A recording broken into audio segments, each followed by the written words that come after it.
Commander Tejo stared at the red zone on the star map. His hands were shaking slightly, though he tried to hide it. Every star chart in the galaxy showed the same thing. A large section of space marked in crimson, with skull symbols and warning signs. Human space. The Forbidden Zone. "Sir, the orders are confirmed," said Hana from her station. She was his tactical officer, one of the best in the fleet. Her voice was calm, but Tejo knew her well enough to hear the fear underneath. "The council wants us to go in." Tejo nodded slowly. He had read the mission brief 3 times, hoping he had misunderstood. He hadn't. After 247 years of silence, the Galactic Council wanted answers. 73 ships had entered that red zone over the centuries. Not a single one had ever returned. Not one message. Not one signal. Just silence. The briefing room was cold. Tejo looked at his crew, the people he had chosen for this mission. Hana sat with her arms crossed, her dark eyes fixed on the star map. Day-Wan, the ship's engineer, was cleaning his glasses nervously. He was young but brilliant, the kind of person who could fix anything with spare parts and determination. Yuna, their xenobiologist, was reading through old files on her tablet. She was the only one who seemed excited rather than terrified. "What do we actually know about humans?" asked Day-Wan. His voice cracked slightly. "I mean real information, not rumors." Yuna looked up from her tablet. "Not much. First contact was 247 years ago. They were a young species just starting to explore their own solar system. They had barely reached their moon when we found them." "And?" Tejo prompted. "The initial report said they were friendly, curious, a bit primitive but advancing quickly. They seemed interested in joining the galactic community." Yuna swiped through her files. "Then something changed. About 6 months after first contact, they withdrew completely. They established a border around their space and stopped all communication. The council declared it a quarantine zone and ordered everyone to stay away." "Did they attack someone?" asked Day-Wan. "No, that's the strange part. There was no war, no incident, no threat. They just closed their doors and never opened them again." Yuna pulled up an image on the main screen. It showed a blue and green planet, beautiful and alive. "This is Earth, their homeworld." The survey team said it was one of the most dangerous planets they had ever studied. Tejo leaned forward. "Dangerous how?" "High gravity, violent weather systems, tectonic instability. Thousands of species competing for survival, many of them deadly. The team called it a death world." Yuna scrolled through more data. "Humans evolved as persistence hunters on a planet that was actively trying to kill them. They're adaptable, resilient, and incredibly creative at solving problems." "They sound tough," said Hana, "but that doesn't explain why 73 ships disappeared." "No, it doesn't," agreed Yuna. She pulled up one final file, marked with security clearances that Tejo had needed special permission to access. The last transmission from the original contact team was incomplete. It said, "They're not what we..." and then nothing. The signal just stopped. The room fell silent. Tejo felt a chill run down his spine. He had commanded ships for 20 years, faced pirates and navigated black holes, but this mission felt different. This felt wrong. "We leave in 6 hours," he said finally. "Check your equipment. Say goodbye to anyone you need to. This might take a while." The Eternal Voyager was a good ship, fast and well-armed.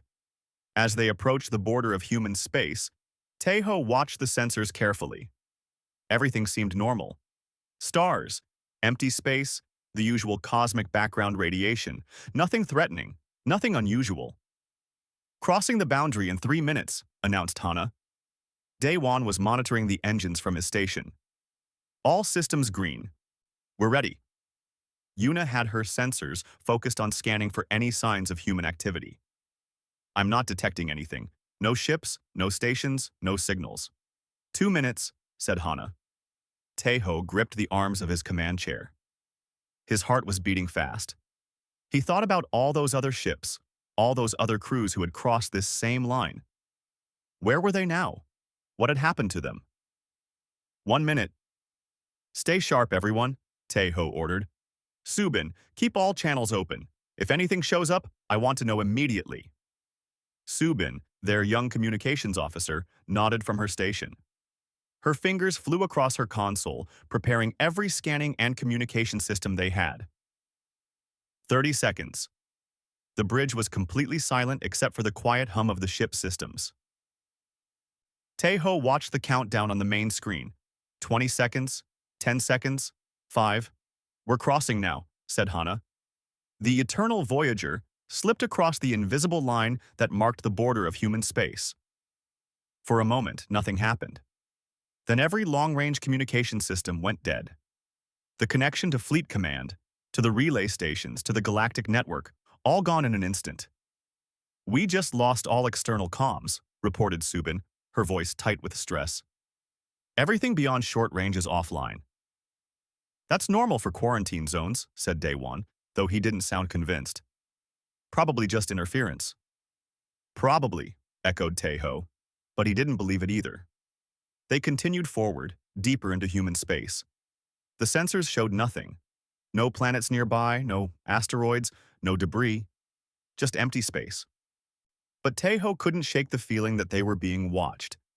It was the same instinct that had kept him alive during the border conflicts years ago, the sense that Predator's eyes were tracking his every move.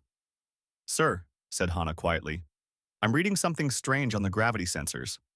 Very faint, but there are fluctuations that shouldn't be there. What kind of fluctuations? Asked Taeho. I don't know. It's like the space around us is being bent, but there's nothing there to bend it. Daewon checked his own instruments. She's right. The navigational computer is also acting weird. It keeps trying to adjust our course, but I didn't program any course corrections. Yuna looked up sharply. What do you mean it's adjusting our course?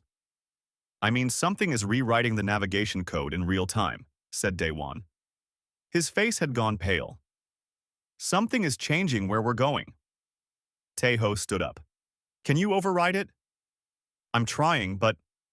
Daewon's fingers danced across his console. It's fighting me. Whatever this is, it's incredibly sophisticated. Sir, I think we should turn back, said Subin. She was the youngest crew member, barely out of academy. Right now, while we still can. Taeho wanted to agree. Every instinct screamed at him to reverse course and get out of this cursed space. But they had a mission. The Council needed answers. Try to turn us around, Daewon, he ordered. The engineer worked his controls. The ship began to turn. Then the engines stuttered. The turn slowed, stopped, and reversed. It's not working, said Daewon. The engines are responding, but it's like something is physically holding us. We're being pulled forward. Pulled by what? Demanded Hana. I don't know. Taeho made a decision. All stop. Cut the engines completely. Daewon shut down the main drive. The ship drifted in space, momentum carrying it forward. But slowly, impossibly, they began to accelerate again. This is impossible, whispered Yuna. Nothing can move a ship without touching it or using a tractor beam, and we're not detecting any beams. Something flickered on the edge of Taeho's vision. He turned to look at the main viewport. Space looked normal, just stars and darkness. But then he saw it. A shadow where no shadow should be. Something massive, blocking out the stars. Contact, he said quietly. Something's out there. The shadow grew larger and larger. And then lights began to appear, thousands of them, outlining a structure so enormous that it made their ship look like a toy. The thing was impossibly big, stretching across space like a metal mountain. What is that? Breathed Hana. Before anyone could answer, more lights appeared. Then more. All around them, shapes began to materialize out of the darkness. Ships. Hundreds of ships. Thousands of ships. All drifting in perfect geometric patterns, all dark and silent. Oh no, whispered Yuna. Oh no, no, no. What? Demanded Taeho. What is it? Yuna's hands were shaking as she pulled up ship identification data. These are the missing ships. All of them. Every vessel that ever entered human space. They're all here. Taeho stared at the graveyard surrounding them. 73 ships from 73 different species, all arranged like specimens in a collection. And somewhere in the darkness, humanity was watching. The crew of the Eternal Voyager sat in stunned silence, staring at the field of dead ships surrounding them. Each vessel floated motionless in the void, their running lights dark, their engines cold. Yet the sensors showed something that made Teiho's blood run cold. Life signs, reported Yuna, her voice barely above a whisper. There are life signs on those ships. Faint, but they're there. That's impossible, said Daewon. Some of these ships have been missing for decades. The oldest one disappeared 60 years ago. No crew could survive that long without resupply. I know what the sensors say, snapped Yuna. She was clearly frightened now. Her usual scientific calm cracking. There are living beings on those ships. Hundreds of them. Thousands. Hana brought up a detailed scan of the nearest derelict, a massive warship from the Threxian Empire. The ship still has power. Minimal, but it's there. Life support is active. The crew is... They're in some kind of stasis. Suspended animation, maybe? Teiho felt sick. All those crews, trapped for years or decades, floating in the darkness while humanity did. What? Studied them? Kept them as prisoners? As trophies? Sir, I'm picking up something, said Subin suddenly. It's a transmission. Very old, repeating on a loop. Put it through, ordered Taiho. The bridge speakers crackled to life.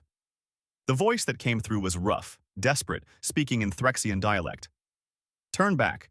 Please, if anyone can hear this, turn back. They're studying us. They've always been studying us. We're not prisoners. We're lessons. They're learning from us. Don't make the same mistake we did. Don't. The message cut off and started again from the beginning.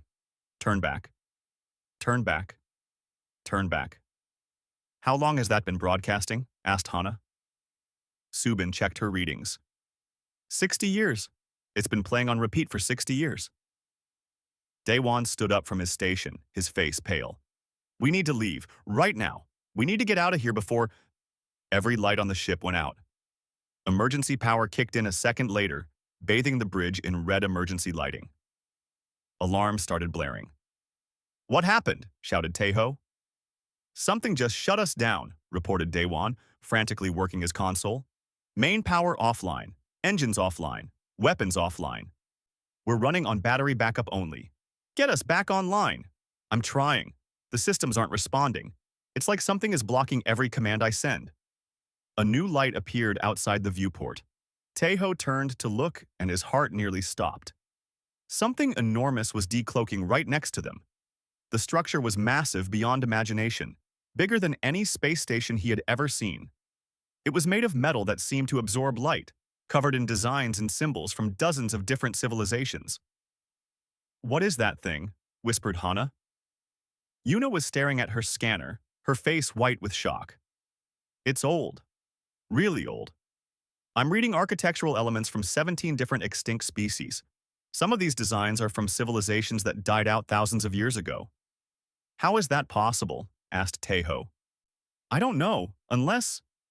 Yuna trailed off, her eyes wide with a terrible realization.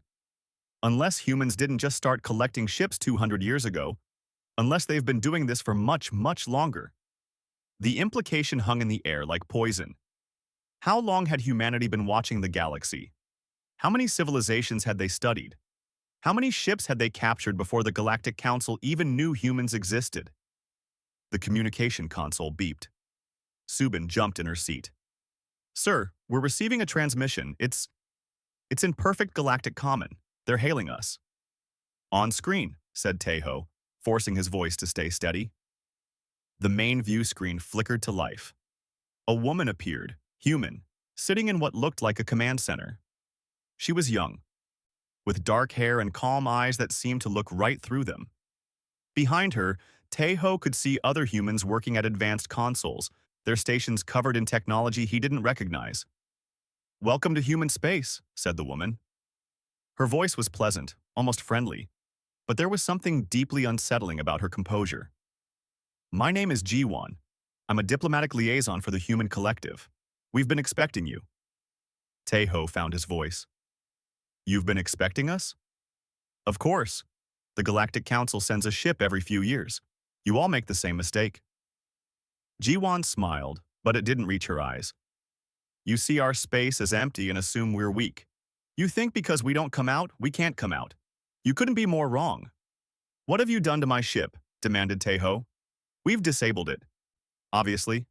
We can't have you running away before we've had a chance to talk. Don't worry, Commander Taeho. Your crew is perfectly safe. We mean you no harm. Hana stood up. You know our names. You know who we are. We've known since you crossed our border. We know everything about you. Your service records, your families, your favorite foods. We've been monitoring the galactic networks for centuries. We know more about the Council than the Council knows about itself. Taeho felt anger rising through his fear. What do you want? Why are you keeping those crews prisoner? Jiwan's expression didn't change. Prisoner is such a negative word. We prefer to think of them as guests. Safe, comfortable guests who are helping us understand the galaxy better. They've been here for decades. Yes, and they're all healthy, all cared for, all alive, which is more than we can say for what would happen if we let them leave. Jiwan leaned forward slightly. Tell me, Commander, what do you think would happen if you went back to the Council and reported what you've seen here? What do you think the Council would do? Taeho hesitated. The answer was obvious. They would send warships. They would try to rescue the missing crews. Exactly. And then we would have to respond. And then there would be war. Jiwan's voice was still calm, still pleasant. We don't want war, Commander. We've never wanted war. That's why we isolated ourselves. That's why we stay hidden. Not because we're afraid of you, but because we're afraid of what we would do to you. That doesn't make sense, said Yuna. If you wanted peace, why not just talk to the Council? Why all this secrecy? Jiwan turned her attention to Yuna. Because we understand something the Council doesn't. We understand what we are. Humans evolved on a death world, Dr. Yuna. We survived by being better predators than anything else on our planet. We learned to hunt, to adapt, to overcome every obstacle. It's in our nature to compete, to win, to dominate. We can't turn it off. She stood up, and behind her, the camera pulled back to show the vast facility she was in. Humans worked at hundreds of stations, surrounded by technology that looked centuries ahead of anything the Council had. When we first met the galaxy, we were excited. We thought we could join the Council, be part of the community. But then our scientists did the math. They ran the simulations. And every single scenario ended the same way. Jiwan's eyes were sad now. If we joined the Council, we would dominate it within a generation. Not because we wanted to, but because we couldn't help ourselves. Our technology would make everyone else obsolete. Our augmented minds would outthink every other species. Our competitive nature would drive us to excel at everything until there was no room left for anyone else. So you locked yourselves away, said Hana quietly. We did. Because we recognized that sometimes the strongest thing you can do is restrain yourself. We saw the peaceful galaxy you had built, and we knew we would destroy it just by existing in it. Jiwan sat back down. So we withdrew. We built our border. And we capture every ship that enters our space before they can report back and start a war we don't want, but would definitely win. Taeho felt a chill run through him. The way she said it, so matter-of-fact, so certain. This wasn't a bluff. Humanity actually believed they could defeat the entire Galactic Council. What happens to us now? He asked. Jiwan smiled again, that same unsettling smile. Now you have a choice, Commander. We can send you home with your memories suppressed, free to live your life with no knowledge of what you've seen here. Or you can stay as our guests and learn the full truth about what humanity has become. But I warn you, once you see the truth, you can never unsee it, and you may wish you had taken the first option. Taeho looked at his crew. Hana met his eyes, her expression grim but determined. Daewon looked terrified but nodded. Yuna's scientific curiosity had overcome her fear. Even young Subin, pale and shaking, managed to nod. We want the truth, said Taeho. Jiwan's smile widened. I was hoping you'd say that. Prepare for transport. Welcome to humanity's secret, Commander. I hope you're ready for what you're about to see. The transport was instantaneous and disorienting. One moment, Taeho was standing on his bridge, The next, he was in a massive facility that seemed to stretch forever in all directions. The crew materialized beside him, looking around in shock and confusion. "Welcome to Station Haven," said Jiwon, appearing beside them. She gestured at the enormous space around them. "This is one of our smaller research facilities." If this was small, Taeho didn't want to see what they considered large. The station's interior was like nothing he had ever seen. The walls seemed to shift and flow like liquid metal. Holographic displays floated in the air, showing data in languages and symbols he didn't recognize. Humans moved through the space with an efficiency that seemed almost choreographed, each person knowing exactly where to go and what to do. "Follow me," said Jiwon. "There's much to show you." They walked through corridors that seemed to change shape around them. Daewon kept reaching out to touch the walls, fascinated and horrified in equal measure. "This material, it's responding to people. It's alive somehow." "Not alive," corrected a human scientist who was passing by. He stopped to look at them with curious eyes. "Programmable matter. We can shape it to any form we need. It's more efficient than building fixed structures." The scientist walked away before Daewon could ask more questions. Taeho noticed that every human they passed looked at them with interest but no fear. They were clearly used to alien visitors, or perhaps just confident that the visitors posed no threat. Ji-won led them to a laboratory where a human man in a white coat was working with equipment that seemed to bend light around itself. He looked up as they entered and smiled warmly. "Ah, our guests. I'm Hyun-woo, Chief of Applied Physics. Ji-won said you wanted to see the truth." He gestured to the device he was working on. "This is a good place to start." "What is it?" asked Yuna, moving closer despite her obvious nervousness. "This," said Hyun-woo cheerfully, "is a causality manipulator. It allows us to alter probability fields at the quantum level." He pressed a button. A small object appeared on the table in front of him, a simple cube. He pressed another button, and the cube vanished. Then he pressed a third button and pulled up a holographic display showing data streams. "According to these readings, that cube never existed in the first place. I didn't just move it or destroy it, I erased it from causality. As far as the universe is concerned, it was never there." Daewon's legs seemed to give out. He sat down heavily on a nearby chair. That's impossible. You can't just erase things from reality." "We thought so too," said Hyun-woo. "But then we figured it out. Once you understand that reality is just information, you can learn to edit that information. We've had this technology for about 70 years now." 70 years? Hana's voice was hollow. "What else have you developed?" Hyun-woo's smile faded slightly. "A lot. Too much, really. That's part of why we stay isolated. Every time we solve one problem, we create 3 new technologies that could be weaponized. We can't help ourselves. It's how we're built." Ji-won touched Taeho's arm. "Come, there's more to see." She led them deeper into the facility, to a medical wing where another human was waiting. This woman was older, with kind eyes and a gentle manner that seemed out of place in this facility of wonders and horrors. "I'm Mira," she said. "I'm a physician specializing in xenobiology. Ji-won thought you should understand what we've done to ourselves." "What do you mean?" asked Yuna. Mira gestured to her own body. "I look human, don't I? Baseline organic, just like your species, but I'm not." "Not really, not anymore." She held up her hand and somehow the skin became transparent, revealing circuitry and synthetic muscle underneath. 90% of my body is artificial. My brain is augmented with quantum processors. My cells have been genetically modified to resist aging, disease, and radiation. I'm functionally immortal unless someone kills me." Subin made a small sound of distress. "Why would you do that to yourself?" "Because we could," said Mira simply. "And because in a competitive universe, you either advance or you fall behind. The Galactic Council banned genetic modification and cybernetic enhancement. They called it unnatural, dangerous. We understood why. These technologies are dangerous. But we also understood that refusing to advance is its own kind of death." She led them to a window looking into a training facility. Inside, humans were practicing combat techniques that seemed impossible. They moved faster than Taiho could track, their bodies blurring with speed. One woman jumped 3 times her height and landed without sound.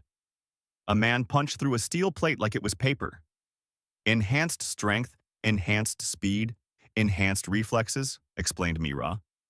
This is what a baseline combat-trained human looks like now. And before you ask, no, these aren't our soldiers. These are our civilians taking a fitness class. Taiho felt sick. If these were civilians, what were their actual military personnel capable of? As if reading his mind, Jiwan said, "Would you like to see our military capabilities? I think you should. I think you need to understand the full scope of what we're holding back."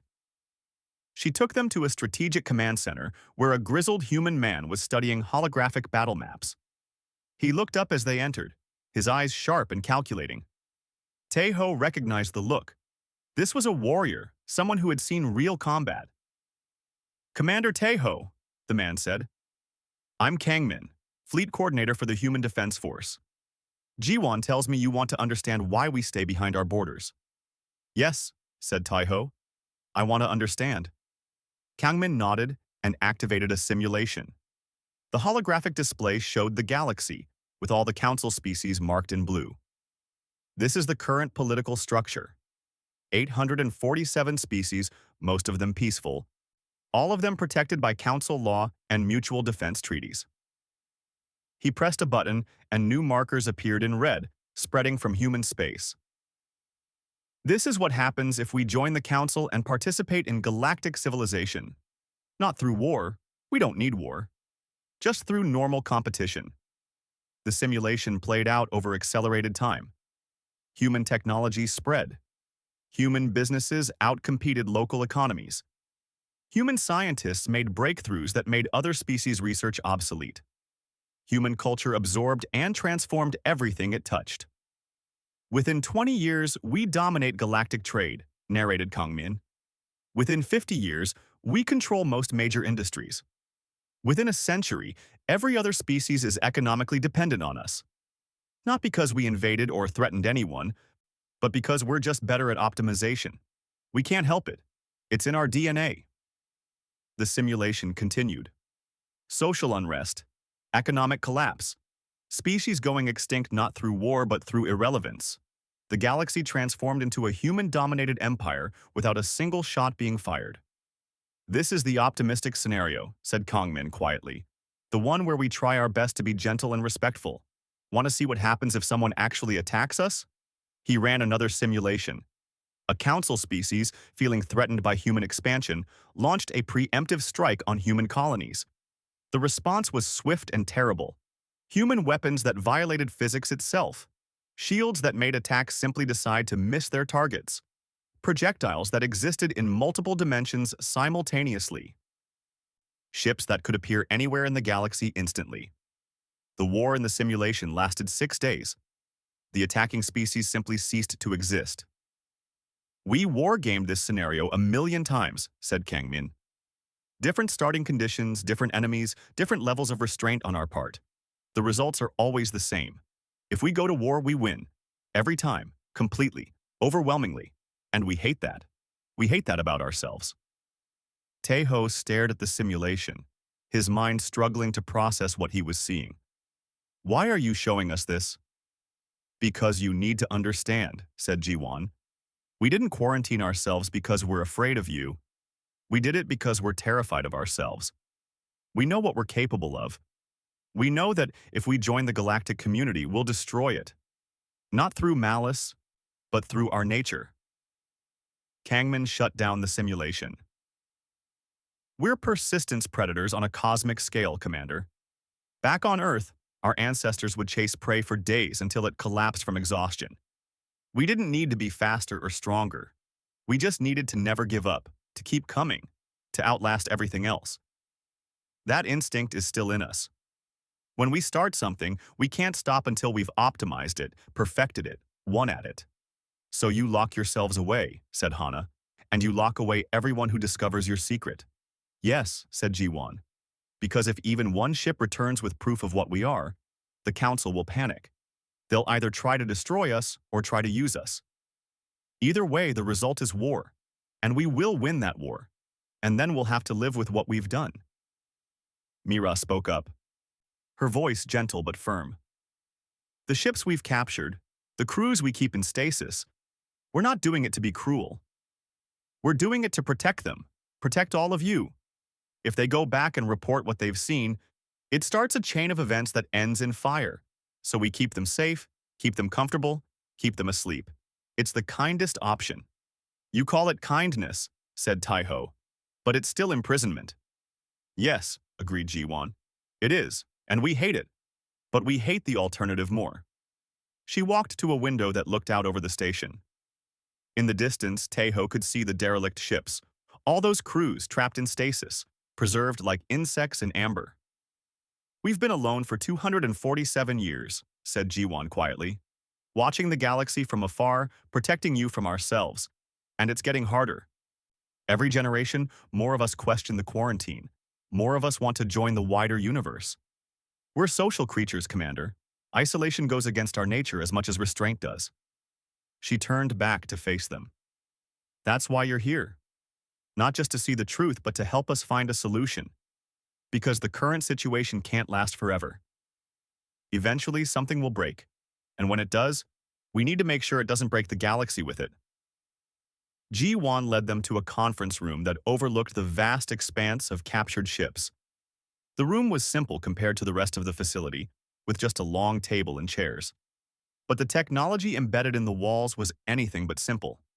Taiho could see displays showing real-time data from across the galaxy, information that should have been impossible for humans to access.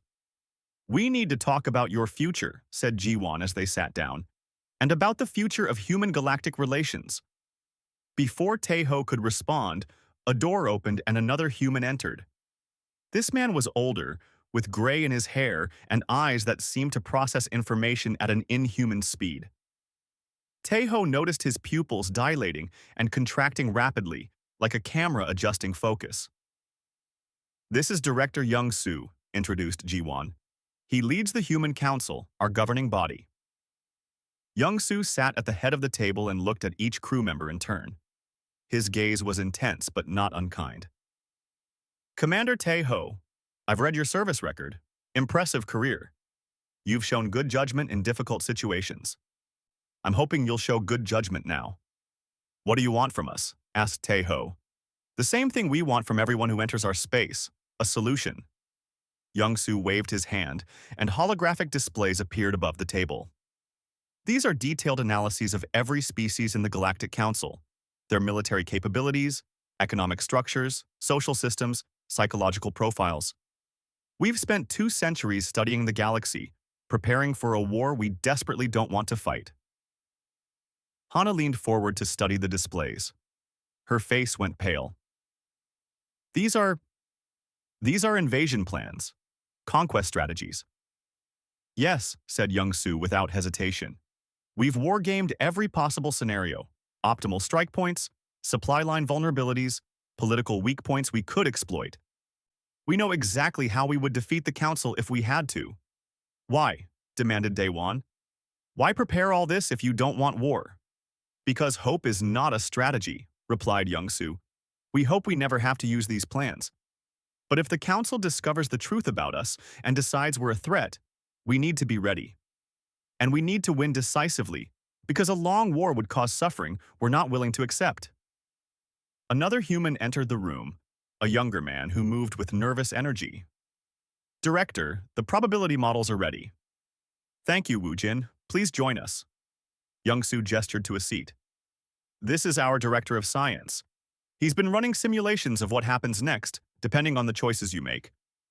Woo-Jin pulled up new displays showing branching pathways of probability. There are 3 basic outcomes. First, you accept memory suppression and return home. You accomplish your mission by reporting that human space is empty and the missing ships were lost to natural phenomena. The Council accepts this, and the quarantine continues. What's the probability of success? Asked Taiho. 42%, said Woo-Jin. The problem is that the Council is getting desperate. They've sent you because previous cover stories haven't satisfied them. If you come back with another non-answer, they might send a battle fleet next time. That leads to war. Second option, continued Wu Jin, you refuse memory suppression. We keep you here as guests like all the others. You live comfortable lives while we continue to study you and learn about galactic civilization. The Council sends another ship eventually. The cycle continues. That's not a solution, said Yuna. That's just delaying the inevitable. Exactly, agreed Youngsu. Which brings us to the third option. The one we've never tried before because we've never met a crew we thought could handle it. He stood and walked to the window, looking out at the graveyard of ships. What if there was a way to end this? A way to formalize the quarantine, make it permanent and legally binding, while also releasing all the crews we've been holding. Taeho felt a spark of hope. You'd let them go? Under the right conditions, yes. If the Galactic Council would agree to enshrine human space as permanently forbidden territory, not as a punishment, but as wise policy. A mutual non-interference treaty, backed by law and respected by all species. In exchange, we release everyone and end the practice of capturing ships. The Council would never agree to that without knowing why, said Hana. They'd need proof that the quarantine is necessary. That's the problem, said Jiwon. If we give them proof, we give them fear. Fear leads to aggression. Aggression leads to war. Wu Jin pulled up his simulation again. But there's a narrow path where it might work. If someone the Council trusts returns and testifies that the quarantine is necessary for galactic peace, without revealing the specific capabilities that make it necessary. If they can convince the Council to trust their judgment, rather than demanding full disclosure. That would require an incredible amount of trust, said Taeho slowly, and probably a sacrifice. Youngsu turned from the window. Yes. It would require one of you to stay here permanently, as a liaison, a bridge between our civilizations. Someone who knows the truth and can help humanity understand if the galactic situation changes, if new threats emerge, if our calculations need to be updated. The room fell silent. Taeho looked at his crew. Subin had tears in her eyes. Daewon was staring at the table. Hana met his gaze, her expression grim. It was Yuna who spoke first. I'll stay. Yuna, no, started Taeho. I'll stay, she repeated firmly. I'm a xenobiologist. This is the opportunity of a lifetime. To study human civilization, to learn about their technology, to understand how they've advanced so far. I could spend 10 lifetimes here and barely scratch the surface. She looked at Youngsu. But I need guarantees. I need to know that my presence here actually means something, that you'll listen to what I report about the galaxy, that this isn't just another form of imprisonment. Youngsu nodded slowly. You would be a full member of our advisory council. Your input on galactic affairs would be taken seriously. You would have access to most of our facilities and research, and every 10 years, you could send a carefully vetted report back to the Council, advancing galactic science without revealing our capabilities. Most facilities? Caught Hana. Not all? Some of our military research is too dangerous to share, admitted Youngsu. Even with a trusted liaison, but 90% of what we do would be available to her. Mira spoke up. I would be honored to work with you, Dr. Yuna. We could do important research together. And I promise, we would treat you as a colleague, not a prisoner. Yuna looked at Taeho. Commander, you need to take this offer back to the Council. You need to convince them. How? Asked Taeho. How do I convince them to make human space permanently off-limits without telling them why? You tell them the truth, said Jiwon, just not the whole truth. You tell them that humanity has developed advanced defensive capabilities that make their space impenetrable. You tell them that attempting to breach it would result in catastrophic casualties.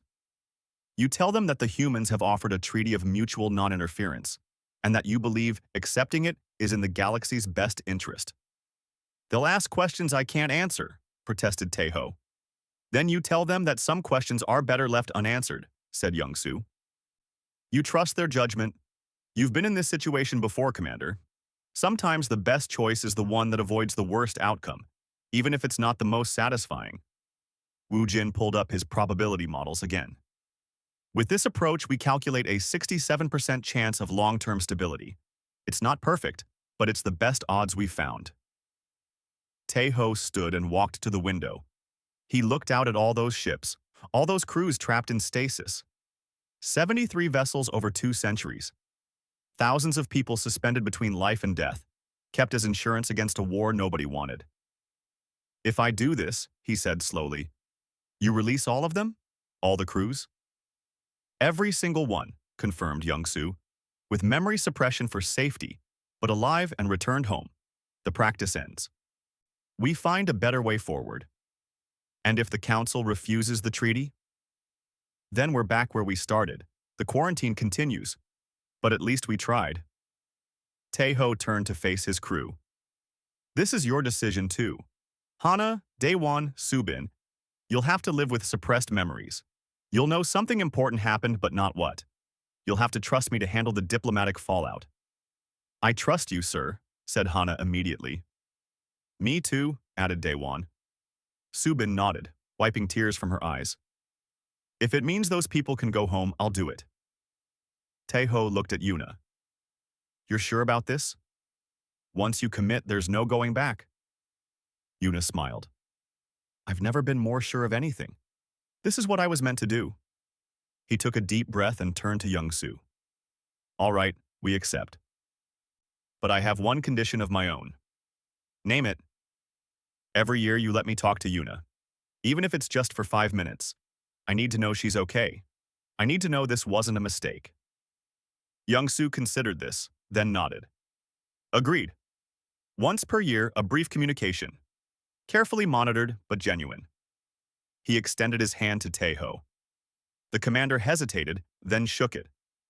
The human's grip was strong but not crushing, firm but not threatening.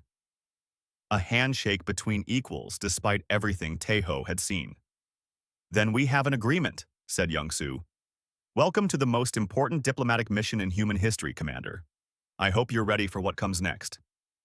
I hope so too, said Taeho quietly, looking out at the stars. Because if this doesn't work, I fear for all of us. 6 months later, the Eternal Voyager crossed back into Council space. The transition was smooth, the ship's systems coming back online as they left the interference zone around human territory. Long-range communications reconnected. The galaxy welcomed them back. On the bridge, Commander Taeho sat in his command chair and felt the strange emptiness in his mind. He knew something important had happened in human space. He knew he had made critical decisions that would affect the future of galactic civilization. But the details were hazy, like trying to remember a dream that fades upon waking. Hana stood at her tactical station, her face troubled. Sir, I know we saw something. I know it was important, but I can't remember what. I know, said Taeho. He did remember some things, flashes of memory that the suppression couldn't quite erase. A woman named Ji-won explaining something vital. A facility full of impossible technology. A choice that had to be made. And Yuna, smiling as she said goodbye. Yuna, his xenobiologist, had stayed behind. That part was clear in his memory. She had volunteered to remain as a liaison, to bridge the gap between humanity and the galaxy. Taeho remembered her face, calm and certain, as she made her choice. Sir, Fleet Command is hailing us, reported Subin from communications. They want a full report immediately. Taeho straightened in his chair. This was the moment everything depended on. Put them through. The view screen showed Admiral Rin, head of Council Fleet Operations. Her expression was stern but relieved. Commander Taeho, we'd almost given up hope. What happened in there? Where are the missing ships? Taeho took a breath. The suppression allowed him to remember what he needed to say, the carefully crafted message that Young-Soo had helped him prepare.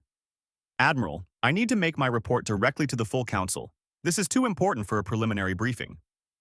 Admiral Rin's eyes narrowed. That serious? Yes, ma'am. But I can tell you this. I recommend the council make human space permanently off-limits. Not as a punishment, but as policy. It's in everyone's best interest. 3 weeks later, Taeho stood before the Galactic Council in their grand chamber on the capital world. Representatives from 847 species filled the tiered seats, all watching him with various expressions of curiosity, concern, and impatience. The council speaker, an ancient being from one of the oldest civilizations, activated the chamber's translation systems. Commander Taeho of the Velen Fleet, you entered human space and returned, the first to do so in 247 years. What did you find? Taeho stepped forward. His crew stood behind him, Hana, Daewon, Subin, all supporting his testimony. Honored council members, I found a species that has chosen isolation for the good of the galaxy. I found humans who have developed defensive capabilities beyond our current understanding, and I found a solution to the mystery that has plagued us for centuries. Murmurs rippled through the chamber. The speaker raised a hand for silence. Explain. The humans withdrew from galactic society because they recognized something about themselves. They are, by their nature, extremely competitive and adaptable. They feared that joining the council would disrupt the peace you have maintained, so they isolated themselves, not out of hostility, but out of caution. And the missing ships? Demanded a Threxian representative. What of the 73 vessels that never returned? This was the delicate part. Taeho had to tell enough truth to be believable, but not so much that it would cause panic. The ships were held at the border, their crews kept safe. The humans were studying us, learning about the galaxy, trying to understand if contact was possible. But they have agreed to release all the crews in exchange for a formal treaty. The chamber erupted in shouted questions. The speaker had to call for order 3 times before silence was restored. A treaty? The speaker's voice was carefully neutral. What are its terms? Human space becomes permanently forbidden territory, enshrined in council law. No ship may enter without explicit human permission. In exchange, humans will release all detained crews and cease the practice of capturing vessels. They will maintain their isolation and pose no threat to council space. Why should we agree to this? Challenged a representative from the warrior species of Kelvor. Why not send a fleet to demand the return of our people? Taeho met the warrior's gaze steadily. Because attempting to breach human space by force would result in catastrophic casualties. I cannot give you specifics, the information is classified for security reasons.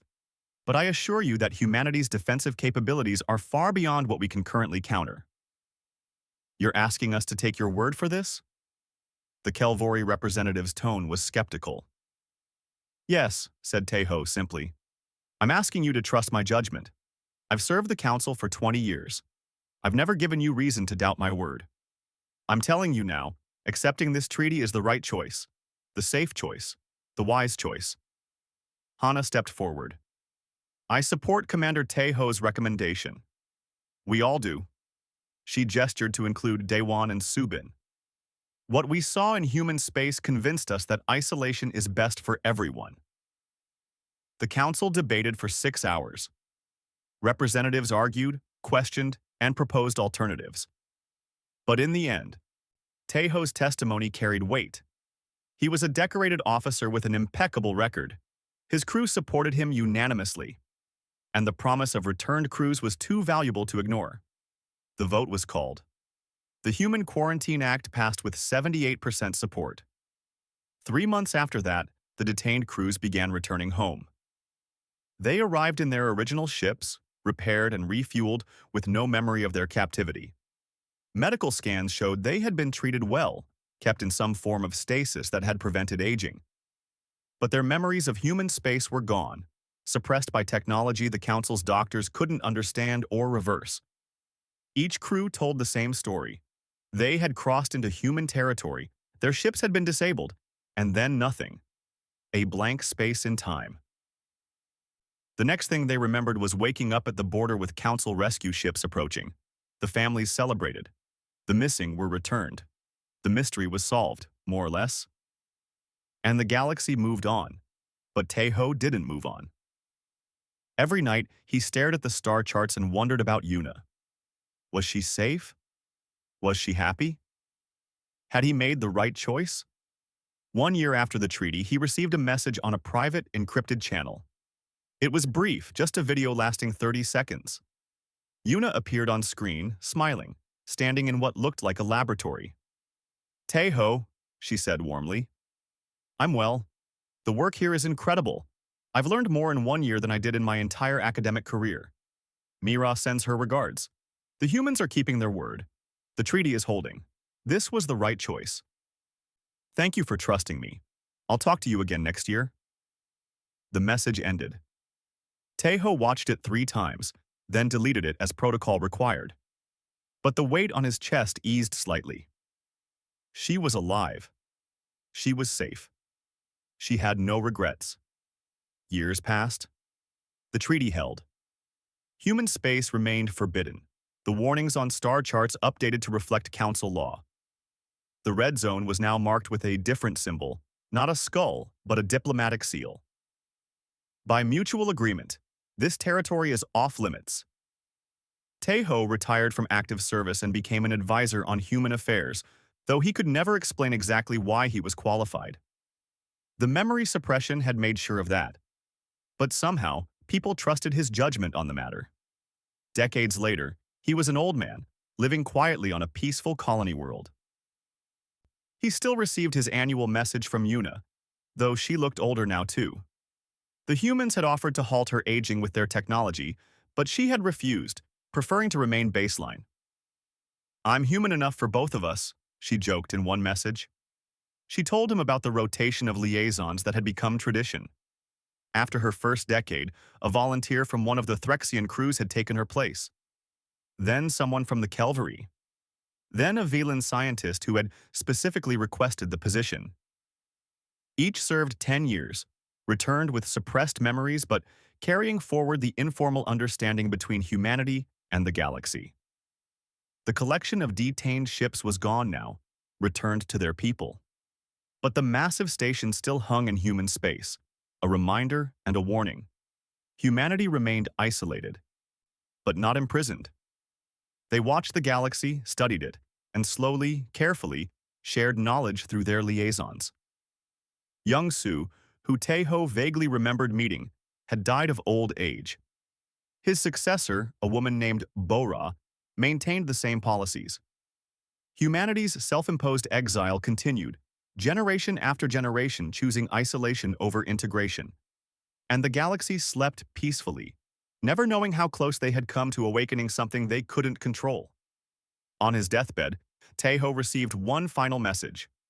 It was from Jiwan, the human diplomat who had first greeted him. She was ancient now, kept alive by their technology, her augmented body maintaining her long past her natural lifespan. "Commander Tejo," she said, her voice still warm despite the centuries. "You're dying, I know. We've been monitoring your health. Before you go, I wanted you to know. You saved us. You saved the galaxy. You saved humanity from ourselves. The treaty has held for 70 years because you had the courage to trust when trust was hard. Thank you. And tell Yuna I said hello when you see her in whatever comes next." Tejo smiled. He didn't remember Jiwan clearly. The suppression had made sure of that. But he remembered the feeling of her words, the weight of the choice he had made so long ago. He had been afraid then, afraid of making the wrong decision, afraid of dooming the galaxy or betraying his crew. But he had chosen trust. He had chosen peace. And it had been enough. As his eyes closed for the last time, Tejo thought about the warning on the star charts. The message that had terrified spacers for centuries. No one enters human space. Those who try don't get to warn the others. It had been a threat once, a promise of danger and death. But now, those who knew the truth understood what it really was. It was humanity's gift to the galaxy. A warning, yes, but not of human malice. A warning of human nature, of their competitive drive, of their relentless optimization. A warning that said, "We know what we are. We know what we could do to you. So we choose to stay here, in the darkness, standing watch over ourselves." The most dangerous species in the galaxy had chosen to become its protector, not through conquest, but through restraint. And that, Tejo thought as consciousness faded, was the greatest strength of all. Somewhere in the darkness of human space, the Watchers continued their eternal vigil. Generation after generation, they held the line, not against external threats but against their own nature. They kept the monster in the cage where it belonged. For the good of all, The stars shone on. The galaxy lived in peace.